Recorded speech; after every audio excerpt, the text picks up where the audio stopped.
박경수 아침 저널 2부 시작합니다. 2부 이슈 인터뷰에서는 코로나19의 현 상황 진단해 보겠습니다. 질병관리본부장을 지내셨죠. 전병률 사회과대학 예방의학교실 교수 연결하겠습니다. 전병률 교수님 안녕하세요. 네, 안녕하세요. 전병률입니다. 예. 지금 이제 국내 코로나19 이제 신규 확진자 수가 뭐 조금은 줄어드는 것 같긴 한데 그래도 뭐 지금은 아직 뭐 이제 수백 명, 300명대 미만이긴 하지만 계속 지금 이 세 자릿수이기 때문에 걱정은 크고요. 어떻게 수도권 확산세 좀 어떻게 진단하세요? 네, 뭐 사실 지금 상당히 이 위중한 상태다. 저는 그렇게 진단을 하고 있는데요. 예. 최근 2주간의 그 방역 관리 비교를 해보게 되면은 8월 첫째 주, 둘째 주와 또 광복절 이후를 비교했을 때 일 신규 환지 확산 수가 이제 둘째 주는 35명, 그리고 그 다음 3, 4주는 약 300명대입니다. 그리고 예. 또 집단 감염도 23건 대비 40건, 그리고 또 감염 경로 불분명한 깜깜이 비율도 10%대에서 20%대, 모든 상황이 다 악화가 되고 있고요. 예. 이런 상황은 계속해서 더 가파르게 증가될 수 있는 양상이 될 수 있다. 그렇게 저는 보고 있습니다. 예. 지금 이제 위중한 상황이라고 보시는 거고 그래서 이제 정부가 어제부터 이 수도권에 이 거리두기를 이제 좀 강화한 거잖아요. 2.5단계라고 이제 표현을 하는데. 네. 이제 뭐 카페에서 커피 다 이 테이크아웃 해야 되는 거고요. 밤 9시 넘어서는 거기서 이제 먹고 할 수 없고 이런 상황들인데 이런 부분들이 어떤 감염 확산을 막는데 좀 효과가 있을 거라고 보시나요? 네, 아무래도 일단 물리적으로 접촉을 이제 봉쇄하는 그런 과정이기 때문에 예. 일정 부분 효과는 있을 것이다 생각을 합니다. 다만 그 효과가 적어도 한 잠복기인 2주가 지난 이후에 환자의 발생 양상으로 평가가 될 수 있다는 점이 당장은 환자를 줄여드리는 것을 우리가 보기는 어렵다. 그러나 어쨌든 심리적으로는 우리가 3단계에 준하는 그런 이 단계 조정으로 이제 마음을 갖게 됨에 따라서 개개인의 어떤 이 활동도 줄어들고 또 접촉 기회도 줄어들고 결과적으로는 이 확진 환자의 발생 규모도 줄어들 수 있지 않을까 그렇게 생각을 하고 있습니다. 예. 일단 그 효과를 보려면 이제 2주가 지나야 되지만 일단 대면 접촉을 줄인다는 면에서는 이제 효과는 좀 기대가 되는 거네요. 네, 그렇습니다. 근데 이제 걱정이 최근 2주간에 이제 이 확진자의 한 20% 정도가 서울에서는 20%가 넘었다고 하고요. 이제 깜깜이 환자라고 하잖아요. 감염 경로를 네. 알 수 없는. 근데 정은경 본부장의 이 브리핑을 보면 이 하루 신규 확진자가 2,000명대까지 나올 수도 있다. 이렇게 걱정하고 있는데 이런 가능성은 좀 현실성은 어떻게 보세요? 네, 현실성이 있는 그런 가정이라고 저는 생각을 합니다. 그렇군요. 소위 말하는 감염 재생산 지수라는 수치가 있는데요. 예. 8월 1일부터 17일까지의 그 환자 발생을 중심으로 한 감염 재생산 지수를 약 한 2.8 정도로 추정을 하고 있습니다. 예. 만약에 이 수치가 변동 없이 계속 유지가 된다면은 적어도 8월 말 9월 초경에는 한 1,400여 명 정도의 확진 판정이 가능하다 그렇게 예측을 하고 있습니다만 현재 감염 재생산 지수가 많이 떨어졌습니다. 떨어졌기 때문에 적어도 이제 그 환자 발생 양상은 한 400~500명대가 유지가 된다. 이제 그렇게 보는 거고요. 예. 만약에 이 지수가 7월달 수준으로 한 0.7 정도가 되는데요. 예. 그 정도가 된다면 한 110명 정도로 줄어들 것으로 그렇게 예측을 하고 있습니다. 따라서 지금 현 상황을 유지하는 것만으로도 방역 효과는 상당히 있다 그렇게 보고 있는 건데요. 예. 결과적으로 지금 규모 자체가 워낙 커졌기 때문에 그 규모가 작았을 때 환자 증가 속도나 그또 양상에 비해서는 훨씬 더 빠르고 가파르게 증가가 이루어질 수 있다고 보는 거죠. 그러니까 이후에 이 확진자를 좀 전망해 볼 수 있는 게 이제 감염 재생산 지수라고 하는 건데 7월에 감염 재생산 지수가 0.7이었네요. 네, 그렇습니다. 근데 8월에는 2.8로 늘어난 거고요. 네, 그렇습니다. 그럼 어떤가요? 이 좀 거리두기를 3단계까지 격상을 해야 되나요? 일단 3단계까지의 격상은 현 상황에서는 예. 2단계 그리고 또 2.5단계라는 거리두기 조치가 이루어지고 충분한 시간이 지나지 않았습니다. 예. 그 효과를 충분히 우리가 좀 이 평가한 이후에 그 조치가 미흡하다라고 할 경우에 이제 결국은 이제 최악의 상황에서 3단계를 이제 가동을 해야 되는데요. 네. 좀 더 조심스럽게 이 상향 조정에 대해서 고민을 좀 해볼 필요가 있다고 생각을 합니다. 예. 아무튼 일주일 동안 이 서울, 경기, 인천 이 수도권에서는 정말 방역을 강화해야 되겠고요. 또 전국 곳곳에서도 스스로가 좀 거리두기를 강화하는 노력이 필요하지 않나 이런 생각을 해보게 됩니다. 이제 걱정이 이제 위중증 환자가 늘고 있다는 거잖아요. 네, 그렇습니다. 그게 바로 이제 병상 확보가 어려워서 그런 문제가 발생하는 건가요?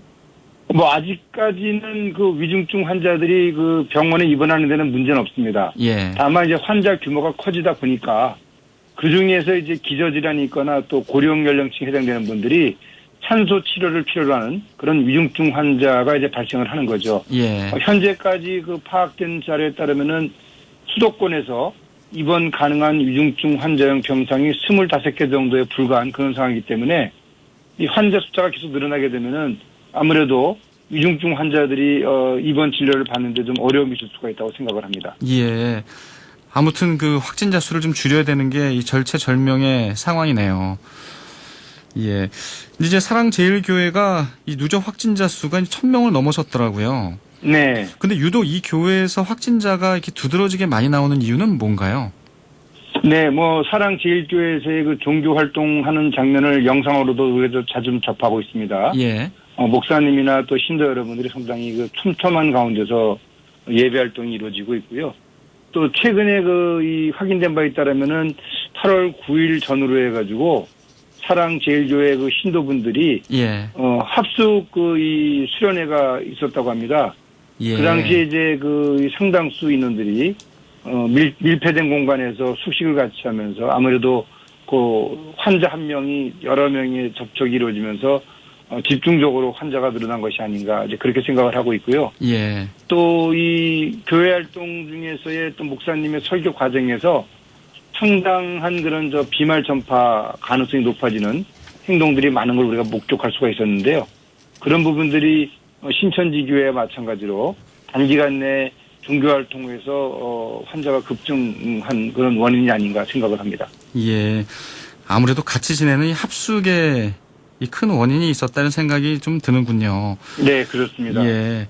이 감염 경로 때문에 이 갑론을박이 많이 벌어지는데 이 충남 태안 같은 경우를 보면요. 좀 이 300여 가구가 사는 아파트에서 이 보름 사이에 이 확진자가 8명이나 나와서 입주민들이 이제 큰 불안감을 갖고 지내신다고 하는데 이게 어떤가요? 좀 뭐 엘리베이터라든가 이런 공간을 먼저 의심해 봐야 될까요?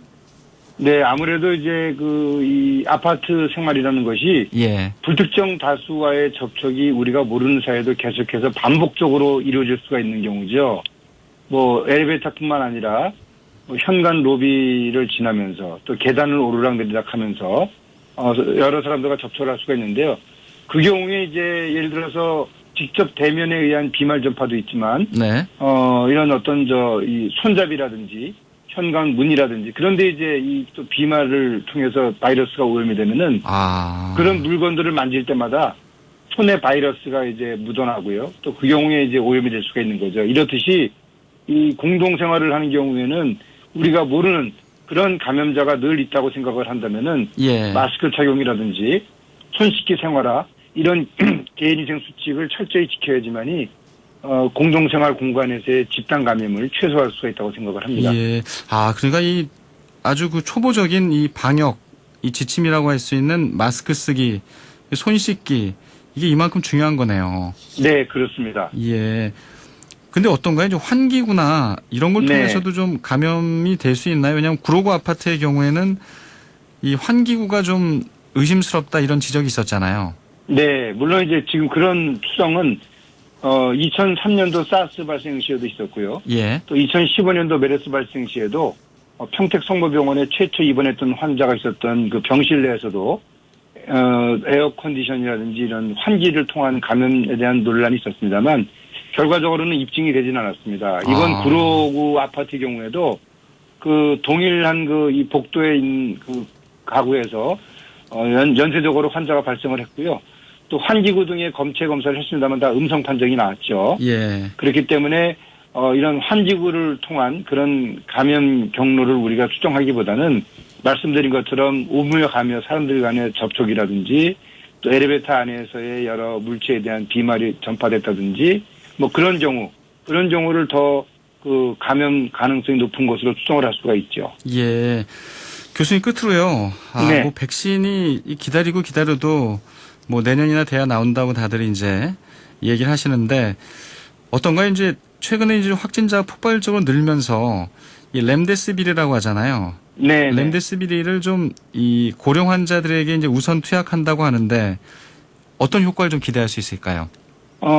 이 렘데시비르 당초에 이제 임상 시험을 통해서 네. 그 투약 그 기간을 이제 줄일 수가 있고 입원 기간을 줄일 수 있다라는 효과가 있었습니다만 최근 미국의 또 연구 결과에 따르게 되면은 그 전 세계적으로 약 한 그 600여 명에 대한 그 이 투약 결과를 분석을 했습니다. 그래서 5일 동안 투여한 군, 또 10일 동안 투여한 군, 그리고 또 렘데시비르 투여 없이 항생제와 스테로이드 등 이런 표준 치료를 한 3개 군으로 비교를 했는데요. 예. 아쉽게도 특별한 치료 효과가 없는 것이 아닌가 이런 또 이 연구 결과가 나왔습니다. 네. 아직까지는 이 렘데시비르가 이제 임상에 적용된 그런 기간이 짧기 때문에 좀 더 우리가 이 사례를 좀 지켜보면서 환자의 적응증이라든지 또 투약 일수라든지 뭐 또 어떤 환자에게 이 약을 투여할 것인지 좀 더 면밀하게 검토를 해볼 필요가 있다고 생각을 하고요. 네. 어쨌든 간에 현재까지 그 최근 한 달권 그 미국, 유럽, 아시아의 병원 105개에서 584명 대상 결과를 보게 되면은 예.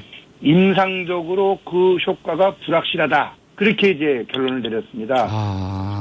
물론 이제 많은 분들이 좀 의아해하고 또 실망감이 있을 수 있겠습니다만은 아직 초기 단계라는 점, 그런 점을 비춰봐서 의료기관에서 더 적극적으로 환자 선정이라든지 투약 기준을 정한다면은 예. 우리가 또 그 기대했던 그런 성과도 거둘 수 있지 않을까 생각을 해봅니다. 예, 알겠습니다.